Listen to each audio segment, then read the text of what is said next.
ஒரு கிராமத்தில் ஒரு சிறுவன் இருந்தான். அவன் தினசரி ஒரு மரத்தடியில நின்று கொண்டு அங்கு மேய்ந்து கொண்டிருக்கும் ஆட்டு மந்தையை வேடிக்கை பார்ப்பதே வேலையாக வைத்திருந்தான். ஒரு நாள் அது அவனுக்கு சலித்துப் போக ஏதாவது வித்தியாசமா செய்ய நினைத்தான். உடனே ஆடுகளை ஓநாய் ஒன்று துரத்துவதைப் போல யோசித்து, ஐயோ எல்லாரும் ஓடிவாங்க, ஆடுகளை ஒரு ஓனா துரத்துது என்று சத்தம் போட்டான். மக்கள் அனைவரும் ஓநாயை விரட்ட ஓடி வந்தாங்க. ஆனா ஓநாயை அங்கு காணோம். ஏமாற்றம்தான் மிச்சம் அவர்களுக்கு. சிறுவனோ மிகவும் மகிழ்ந்தான். மக்கள் அச்சிறுவனை பார்த்து இனிமேல் அப்படி செய்ய வேண்டாம் என்று சொல்லிவிட்டு போயிட்டாங்க.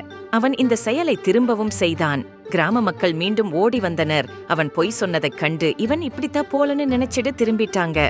அதன் பிறகு மந்தையின் நடுவே ஒரு ஓநாய் உண்மையில் பதுங்கியிருப்பதை சிறுவன் பார்த்தான். உடனே அவன் குதித்து உதவிக்கு மக்களை அழைத்தான். ஆனா இந்த முறை யாருமே வரவில்லை. என்ன அவன் திரும்பவும் பொய் சொல்வதாக நினைத்தார்கள். சூரியன் மறையும் நேரத்தில் கிராம மக்கள் சிறுவனை தேடினாங்க. ஆனால் அவன் அழுது கொண்டிருப்பதை மக்கள் எல்லாரும் பார்த்தாங்க.